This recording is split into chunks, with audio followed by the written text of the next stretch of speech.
My little like bar. Okay, now it says that we are. Wonderful. Um, Hi everybody. Welcome. How are Hey, you all? Bobby. Hi, everybody. Hi, Linda. Welcome to the latest episode of Visiting Broadway. I've lost track, but I think it's number 7. We were Um, supposed to count. I counted when I did the press release. So unless I messed up somewhere along the line, the press release went out today. It said number 7, so I'm going with that.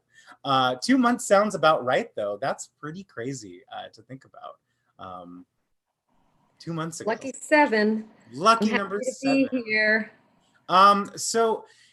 Ladies and gentlemen, we have a very special episode today. The episode's called Revisioning Broadway. And I think it's a very timely topic to talk about, given everything that's going on in the world right now. The American theater, Broadway, began with some really revolutionary projects, things like Showboat, which made us completely re-evaluate what a piece of theater could be in regards to music and theater at the same time. And then, Oklahoma, which totally was like, and now we have real book musicals. And it's kind of just been a journey since that point, so many different revolutionary pieces of, we've talked about Superstar on here, which like introduced us to the rock opera, musicals like Hair, which allowed like a lot of political things to make their way into the musical theater canon. And then there have been like totally awesome shows that have taken the idea of just sitting in theater seats and totally flipped them on their head. I don't know. Did you see The Great Comet when it was on Broadway or no?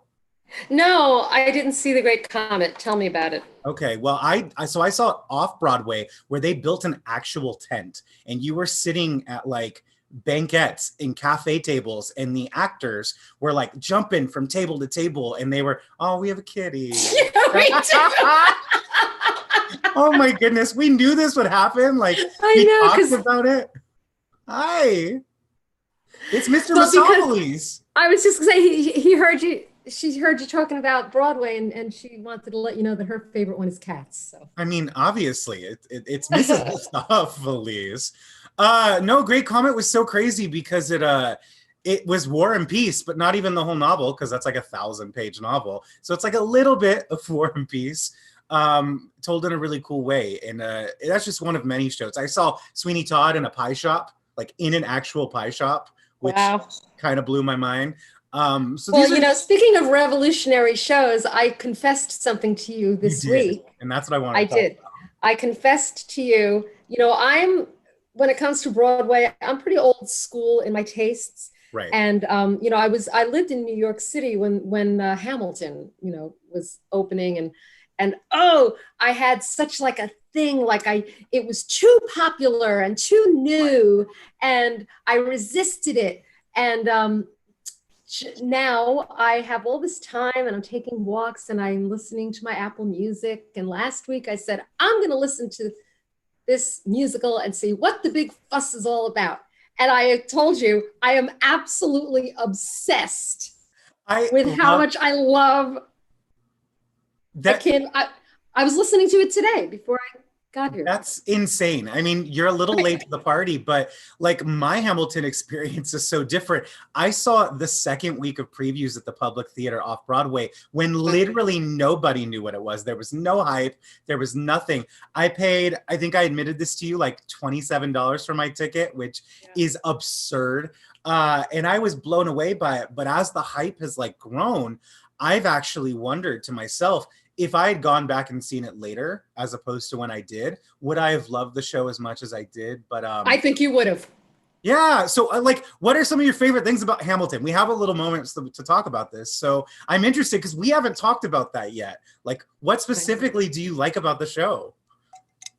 Well, now I'm only listening to it. Of course, I know a lot about it. I Right. know, that Lin-Manuel Miranda did like a revolutionary, if you'll pardon the pun, thing with the casting. Right. And it was more than just colorblind. It was like intentional, like proactively Right. casting different ethnicities and different roles. And I remember hearing about that and why he did it. And I thought that was pretty cool. I like Lin-Manuel Miranda a lot. Right. But what I love about the music is being like a former New York amateur historian, Right. I thought, wow, this is totally like a history lesson in the beginning of our country. And so much of it happened in New York. And plus, I just lived in Paris and I was, you know, you hear a lot about Revolutionary War and the French Revolution in connection to each other. And just listening to this music, I was freaking out and I cannot stop listening to it because of the history aspect of it. And it's very musical and it's very interesting. And it's so well performed just to listen to it. Right. It has blown me away without even seeing it. Yeah, it's so as tour guides, like it's such a geek fest, I think, because there are so many locations from the musical that I know you and I have both taken people to. I know I can't even count how many times I've been to Alexander Hamilton's grave down at Uh-huh. Trinity Church. I've walked by, George Washington's mansion, that little placard on Broadway down near the Charging Bull, Federal They Hall. mentioned they mentioned Bowling Green. Right, right. Bowling Green. Oh my gosh, because that's where they came and they read the Declaration of Independence in New York City, and then they chopped off all of the crowns from the fence Yep. surrounding the Bowling Green. Oh my goodness! And they took the statue and they dumped it in the harbor. We have some guests that have joined us in the chat. I'm going to let them in and just let them know to turn their Okay. cameras off. So Deborah and Helen, you are more than welcome to involve text-wise, but keep your cameras and your audio off, okay? Thank you so much. And we would love for people to be involved with questions and things, especially when we get to our special guest. But Hamilton, yeah, it is a geek fest for a New York City tour guide. I think that is the biggest success of what Lin-Manuel did, is that it's so historically accurate. He changed some things, but it's a history lesson on top of the fact that it's a really great piece of theater. There's fantastic music in it. And then the social commentary he did it wasn't just color blind casting, it was purposely colorful casting to tell the story of America's founding with what America looks like today. And I think that it's so inclusive that one of my favorite things that I think I relate to, it's the character I would love to play in the show, because there is one for Bobby, King George. He's the only white cast member in the principal cast. I think there may be one or two, white men or women in the ensemble, but he's the king. So they're all rebelling against the old world. So it signifies that. But Lin-Manuel or the team wasn't just going to let any white guy play it. Other than Brian Darcy James, who originated off Broadway, every actor who's played King George on Broadway, I believe, has been gay. So it's like, yes, we're going to put a white guy, but we're also going to make sure that he's a minority too, which is kind of cool. That the one principal white character is normally played by an openly gay man, which I think is pretty awesome. But it speaks a lot to what's going on right now. We're kind of in a mini revolution here in the United States at the moment. And it's a shame that Hamilton has been paused because of the coronavirus, because I think the musical would become even more popular than it already was due to current events. So I'm glad you discovered it and found it. I know, I'm such a nerd. And I'm such a you were early to the party, I was late to the party. But we're all here now, and this is under normal circumstances, this would be an important month Right, for the world, but especially for New York with Gay Pride Month. right. No, New York Uh, invented gay pride, so. right, exactly. Yeah, And but now, of course, everybody's aware that we have another revolution, and it's not just a New York thing, and it's not just a U.S. thing; it's a global thing. right. Um, Black Lives Matter, and they do. And I think we can all agree on one thing, that we all want to recognize it, Absolutely. and we all want to say that, we're for unity. And I'm just going to just say it. Black Lives Matter. And yes, Do all lives matter? Well, Doesn't. duh, yes. But It's right not the now, point. at this moment, Black Lives Matter. So Black I Lives said it. Matter too, and we need to make sure that people understand that. Um, yeah, okay, so Hamilton is very much on topic. I think that it's time to bring our guest in because he is an actor, singer, director, and writer, and he has been involved with some pieces that have pushed this idea of revisioning Broadway that I'm excited to talk about. And his writing is also kind of revisioning what it means and who the theater crowd might be. So I'm going to play a clip. He is a writer. We are going to be talking a little bit about his new musical. It's Requiem for a Wrestler, little take on Requiem for a Dream, which I love. So we're going to play a little clip from a little mini documentary of his. So let me pull that up right here. And here we go.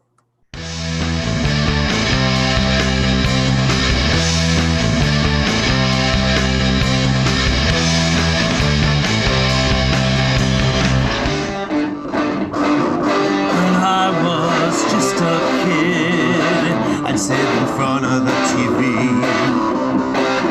watching all those superheroes and wishing it was me. A friend of mine who owns the Triad Theater, and he suggested to me, you know who you look like? And I said, no, who? And he said, Iken Koloff. And I was like, who's that? You know? It seems he's a champion wrestler. He beat Bruno Sammartino back in the 70s, and then he became a tag team champion with his nephew. So he pulls up the picture on the phone and he shows me. You can see facially there's a lot of similarity, especially when he got older. He always had shaved head. So I found out that he just recently passed away the year before. Fantastic. So, Philip, I'm going to ask you to start your camera and unmute and join us. Okay. Hi. Hi. Hi and welcome. Yay! Rock on. Welcome. Thank you for having me. Woo! So this is actor, singer, director, writer, Philip Paul Kelly. That's you. Here on Visiting Broadway with the theme Revisioning Broadway. So that was a clip from your musical you've written, and I know we're going to talk about that. But can you just tell our viewers a little bit about yourself as a performer and kind of little backstory, a little bio? Sure. Well, you know, I don't want to make it too much of a short story long here because only so much time. But, you know, I acted for a while earlier on, and then at one point I left and I went and got a degree and went into a different area of life. And then around 2016, I found myself again looking at having to re-envision and reinvent myself. So we'll just put it there. And my friend Eddie Starr, whose music we were just listening to, was extremely instrumental in helping me understand what the meaning of living in a technological era meant, because I had no idea how to re-engage myself in show business. And that was my idea. I thought, well, you know, I haven't done that in a while, so why don't I just jump back in? So with that said, he helped me, you know, gather the correct materials and set myself up on the internet and make myself ready to submit myself and engage. So I owe a great deal of gratitude to him, and I just wanted to say that.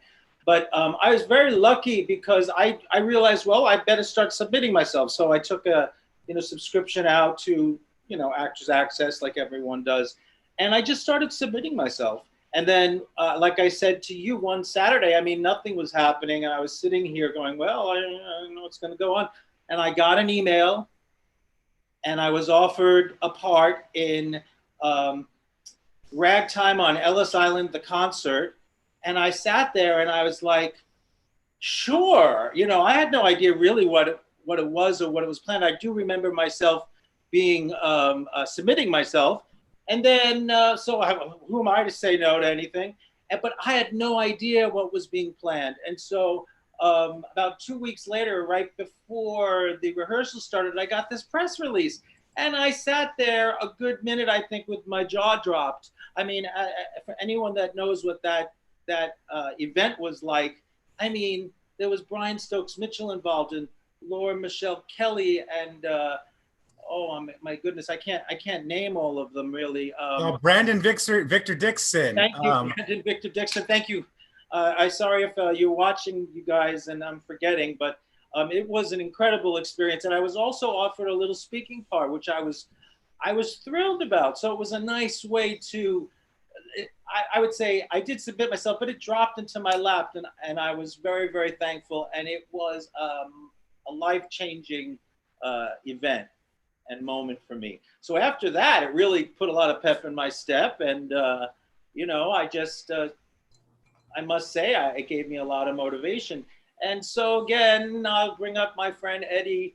He always pushes me to try to step out of my comfort zone, which who wants to do that, right? So I finally started to take some other classes and, you know, investigate film acting and things like that.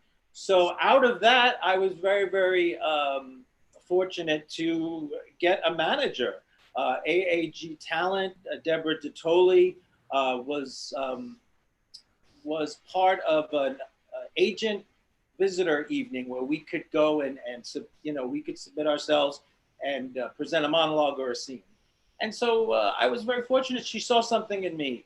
And so all these things started to fall in place, and it really gave me a lot of motivation. So to come back, that's sort of a, you know, in a nutshell, what's brought me to this place. I've gotten a lot of nice opportunities. I think at this point in my life, I won't tell you exactly what age I am, but I think I'm more castable. I've grown into a certain age group where I think I'm being seen in a certain way that there was a whole period where I think it was a little difficult to place me. So anyway, getting back to what that video said, Peter Martin, who owns the Triad Theater, I was visiting, asking him if I could see a show, and he just turned to me out of nowhere after the show was over and said, "Do you know who you look like?" Just like what I said in the video. And I had no idea what he was talking about. So I wanted to just say kind of jokingly, he's the reason, you know, his hallucination and imagination is what put a fire under my ass, if I can say that, and got me going. And at first I thought, I don't know what to do with that. But, you know, on the way home, I started thinking and the wheels started turning. And then I did some research on Ivan Koloff. And, you know, I've never been a wrestler, but there were certain things about his life that I said in the video I found affinities with. And then the wheels started turning. And then I found out he had just passed away and the wheels kept turning. So I just wanted to say that it's due to Peter's imagination and spark of inspiration, for a muse of fire, right? And he's also responsible for ruining my life. I just want to just say that because it's 2 years of going like nonstop. But no, I'm just kidding. It's been wonderful, and we worked hard. I drew from my friend Ed's catalog of music, which he has a vast catalog of, and you didn't get a chance to play this in the video, but as I started writing, and you know, one thought leads to another, and then you get another thought, and then you take a walk because you need a break, and another thought connects. And then as I looked at his catalog of music from earlier on, because I was writing about Ivan Koloff, but this musical, he's at a place where he's being interviewed, and he's being asked questions about him as a legend, how he got to where he is as he's older. So part of the musical is written from the perspective of he has to look back and think about where he was and how all this started. So a lot of Ed's earlier music fit like a puzzle piece into what I was writing. It was really, really quite something. So anyway, that's pretty much it in a nutshell. We did one reading and we got a really nice response. And again, that really, really propels you to think, okay, I have something here maybe, let's keep working on it. And spoke to Peter Martin, and he got a lot of enthusiasm and motivation and support from him, which I continue to get, and I'm very thankful for. And so here we are. And so I thought, well, you know what? If we're going to do another reading, let's step it up here. Let's bring in a band. Let's see if we can get this on its feet and bring in the rock music. And let's see if we can push this a little further than just a reading level. Let's make it somewhere in between a reading and a performance, where people can get a real taste of what this is like. Because it's a very unusual pairing, as you were saying, Bobby. Mm-hmm. Yeah. Yeah. There's so much. And that kind of brings you to where you're at right now, right? Is preparing for this new reading. So let's go back, because the ragtime thing is such, again, me and Linda are both in this community of the theater world, but we're also tour guides, and we have guided thousands of people from around the world through Ellis Island on walking tours in that very room where you performed it. And for anyone watching ragtime, and Linda, have you seen this show or ragtime? No, I didn't. Okay. Oh, you did it? I'm so embarrassed. That's all right. I've listened to everything, but I haven't seen everything. Sure.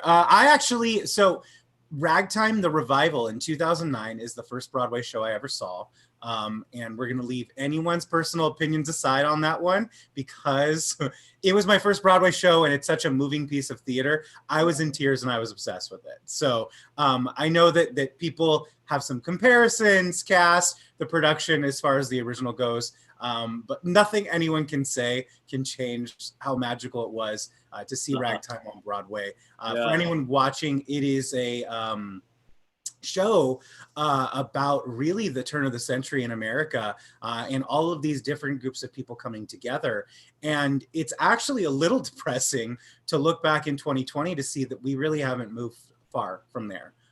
The show is very hopeful, songs like Wheels of a Dream, Until We Reach That Day, the struggles of Black Americans, of immigrant Americans. At the time it was a lot of Jewish people, a lot of Eastern Europeans represented with Tate and his kind of clan.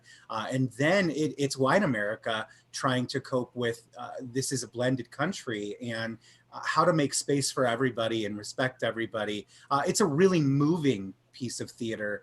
And you got to do it on Ellis Island, where people like Tate and things came into this country. So I would love to hear a little bit about, did the show move you when you were involved with it?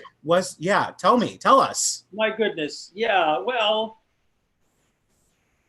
I, of course, saw that musical too, and I was blown away. The opening number is enough to bowl you over, because it tells a story in itself, really sets you up. The musical is so beautifully constructed. So being a part of such powerful composition and singing that, you can't help but fall into place, and you can't help but feel the divisions, within where you're put in as a character. So that's how well written it is. The writing really puts you in your place. It was exciting. Oh my God, to just be in the room with all those people. And Georgia Engel, who's no longer with us, she played Houdini's mom. And that was very special. And everyone in the musical, everyone, a lot of the people were originals from the cast on Broadway. I happen to be, I think, the only one there, I don't know, who had never ever been in a production of Ragtime. I'm telling you, this thing fell out of the sky. But it was a life-changing event and moment and experience for me.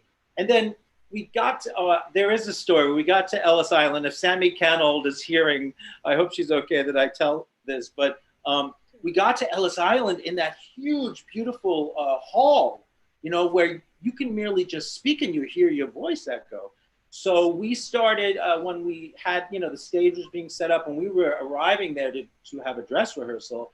And it was discovered or recognized that, wow, there's a lot of reverb. There's a lot of echo in this.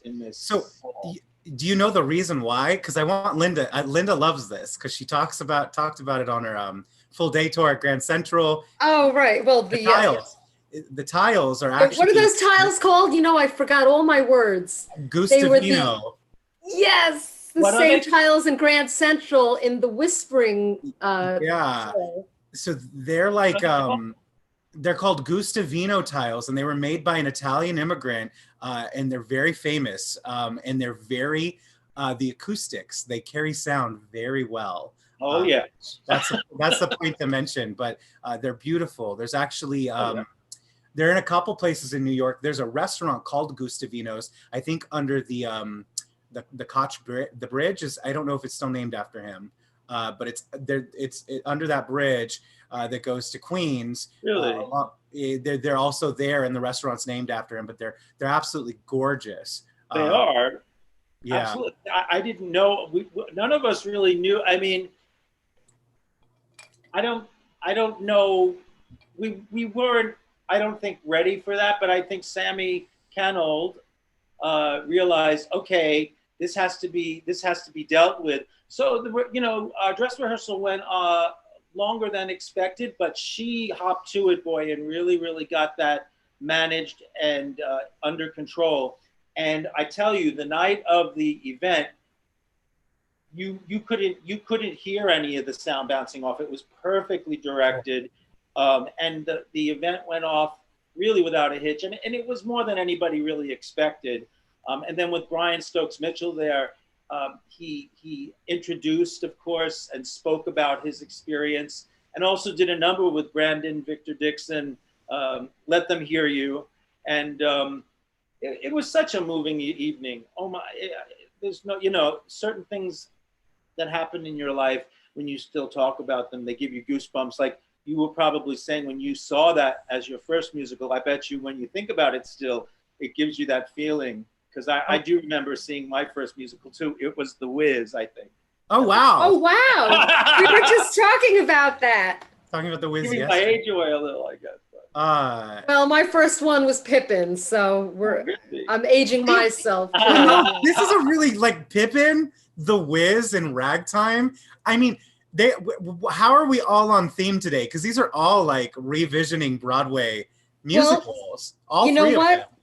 I also want to say, we were talking about Hamilton before, and your story, Philip, about how you came to write this musical, a rock opera, reminded me of the story that I heard about Lin-Manuel Miranda, that he was like on vacation with his wife. They had just finished In the Heights. It was a huge thing. He needed a vacation.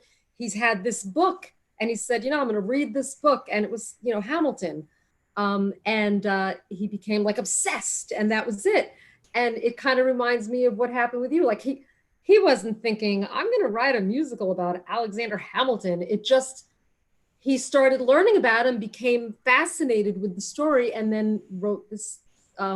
He wrote a little musical called Hamilton. Just a little. But over years, and like when you were talking about needing to take walks, I mean, I have friends who are close with him that he would write, and then he would like go walk on Riverside Drive, uptown, and then he would end up writing a song while he was out, because it would just the show started coming to him. He couldn't escape it. So your story is very similar of just being inspired to do it.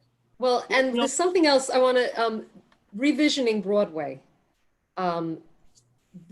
Your project, for me, it takes on a couple of meanings. One, when we were first talking about this, we were talking about, I think that this project is going to open up the world of theater to a whole new world of people that might never have bought a ticket to see a Broadway show. The wrestling fans. Absolutely. And, talk about revisioning, plus you're revisioning Broadway, you're revisioning theater in the way that you're presenting this now. I'd like to hear a little bit about what is happening now, being that we're all on lockdown. Yeah. How are you presenting this? Because I think it's pretty revolutionary. Thank you for reminding me about those topics, because they're vital to what is happening. We had a few dates set in place, and then because of the way things moved in this time period that we're all subject to, had to reschedule. And then we realized, we can still see this through. And so it took some, of course, coordinating and speaking to people seriously, because everyone's very concerned about their health and everyone else's.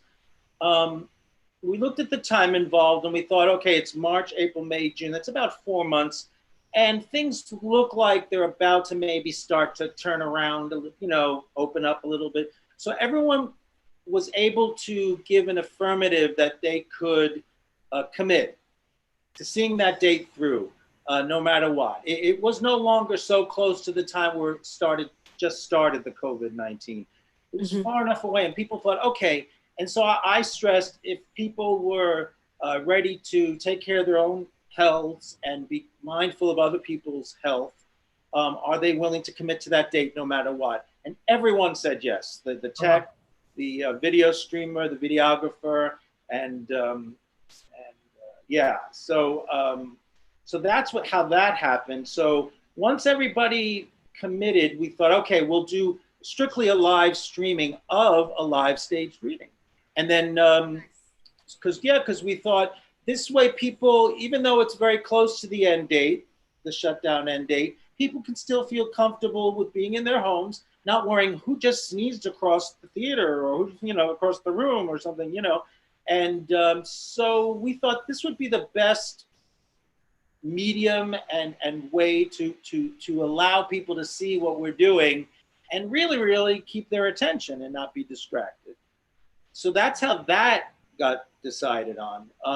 Now, the issue of bringing a whole new audience, or I hate using this word, I guess, but it's a demographic or group of people, the wrestling fans.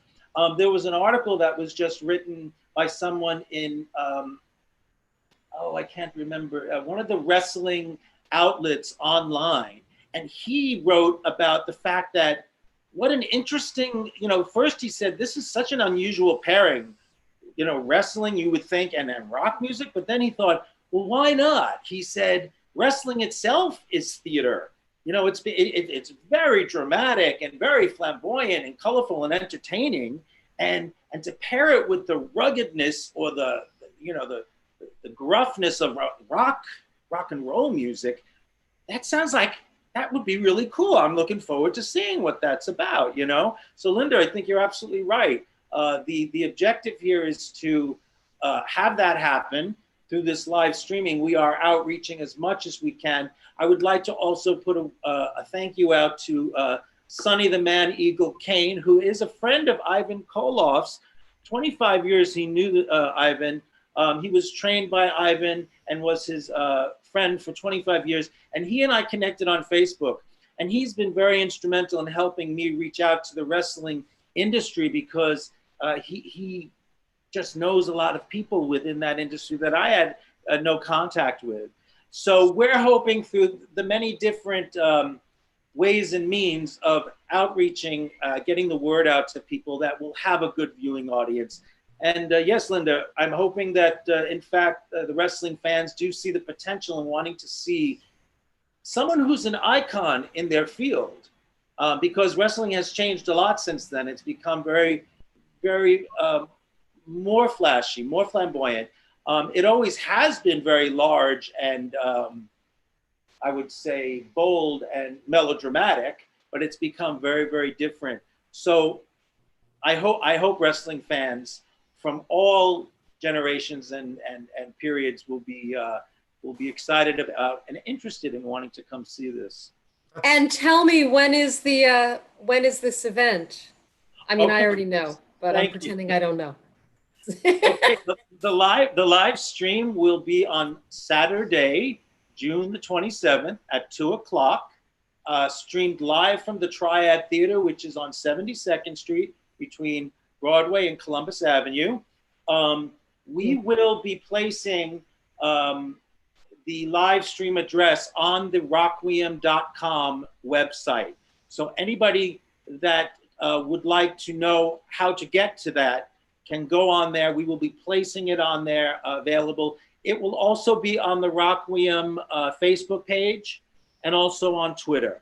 We will be doing, yeah. And we can get a link underneath this YouTube video that we're doing right now. Right. Oh, okay. I can tell you what it is if you'd like. Yeah, well, say it now. And yeah, then let's put it in the, yeah, do it. Oh, right. It's https www.twitch.tv/Triad Theater. Fantastic. And we also included that in the press release today. Oh, thanks, so Bobby. yeah, so that was also shared on our Experience First Facebook page. So look for it in the comments here, but also if you click on that link at BroadwayWorld.com, it's there as well. So that's Thank you for mentioning that. cool. I think, again, revisioning all the Broadway. We have been seeing, since the pandemic started, so many people have poured their hearts out online with a lot of content from our community. People have been singing, they've been telling jokes, they've been doing benefit concerts and things like this. But I haven't seen a lot of what you're doing, and it's interesting, which is the creative process. This is, I'm shocked that this is something that hasn't happened yet, without COVID, is allowing the public to be a part of what is usually closed doors, readings and kind of developmental stuff. I think back to, and I know it's fictional, but the first season of Smash. I don't know if either of you guys watched it. That was a television show about becoming a star, right? It was the one about writing the Marilyn Monroe musical with Deborah Messing and all of those. Right. So in the show, in the plot, they're writing this Marilyn musical, and then they they drop the demo recording of the big song to the public, and it ends up becoming this big smash, which oops, I think it's actually accidental, but then the idea is then people are just hungry for this new show that actually hasn't even completely been written yet. And I know that's the fictionalized version of it, but I've assisted a Broadway producer, and I've been to countless readings for other people, and then projects that we've developed and workshops and labs and things like that. And it's always interesting because it can go so well with 20, 30 people in a room, but then there's still producers I just don't know if there's an audience for it. I don't know if it's going to work. You have the ability with your stream to be well, X amount of people have watched it. Right. They want to see this show move forward. I think it's so great that you're doing that. And I hope people in the industry continue to think like that even after COVID ends, because it's smart. That's a great point. Yeah. Because, that is a really good point, because as you're saying, the developmental process a lot of times is behind doors. And I think what you just imagined is producers could get a better idea of, is this something that it would attract an audience by making a live staged reading available to? That's brilliant. There's also a downside, it could be now people have seen this for free. Would they pay to go see the show? I'll give you that. You know what? I'll tell you, we all know there's nothing like a live experience. Nothing will ever take the place of a live experience. That's true. And I think that the recordings can only whet the appetite. Mm-hmm. And you know what else, Philip? Your story, it's so funny because you've talked about how you joined Actors Access and you went to these meet and greets, where you pay to talk. And, I've heard a lot of people say those things, they just take your money and you get nothing out of it. But it's not always the case. And it's definitely not the case with you. And I think you're the kind of person, you got this great energy, and good things happen for you. You've got this really positive, beautiful energy about you. So I think that if anybody can make this process work for them, it's you. Oh, thank you, Linda. But right, Bobby? I mean, we were talking about this when we had our little meeting the other day, the three of us afterwards. I was like, isn't he just the most delightful, positive, wonderful person? You've got that going. You've got Philip magic. And it's been working for you so far. And I'm gonna just we have a few minutes. I want to say, I don't know if anybody has any questions or comments. This is the time to ask them while we're here live, and you can get an answer right away. Yeah. We'd love to see anybody chime in with any questions. I also don't want to leave without saying that, you know, you do look like this wrestler, but you look like somebody else. You have to cover from the nose down. It's all yours, Linda. Go ahead. Run with it. Just cover from your nose. Yeah, there it is. But now you got me laughing, so I'm like, it's Patrick Stewart. yes, Mr. Crusher. It is Patrick Stewart, though. Like, look at it. I know. It's insane. I mean, well, Patrick, if you're out there and you need a double or an understudy, here I am. I mean, he works on Broadway all the time. He might need a stand-in. And his show has been renewed, I heard. So maybe they do need a stand-in. Yeah, you need a younger version of you? Oh, now he's never going to hire me. Now you made him mad. A flashback. Come on. That's so funny, Linda. Well, you know, because this is about visiting Broadway as well, you know, you have worked in the city, outside the city, et cetera, et cetera. What are some of your favorite actor hangouts in New York City? I don't know, bar, restaurant, like where do you go with like your castmates or people that you like hang out with in the industry? Oh like, my God, I'm such an oldie but goodie person. I love Joe Allen's. I'm sorry. Oh, hello. We talk about it every week. I just love that. Yes. Because you can go there and have an onion soup and a glass of wine and feel just as welcome as if you were sitting down to have a whole meal. I mean, and you never know who you're going to bump into there. And a lot of people, that's definitely a favorite. I don't know. I mean, I'd have to just say that's my favorite place. Cool. I mean, that's a yeah. Is that one of yours? It is. Linda loves it because it's where you can bump into Patti LuPone. That's not why. That's exactly. Well, there you That's are. That's not the reason. It's just it happens to be like if she happens to be there, I'd be pretty excited to see her. But yeah. Me too. it's my favorite because of the flop posters on the wall. I'm a flop connoisseur. Right. But I hope your show never ends up on the wall. Okay. There you go.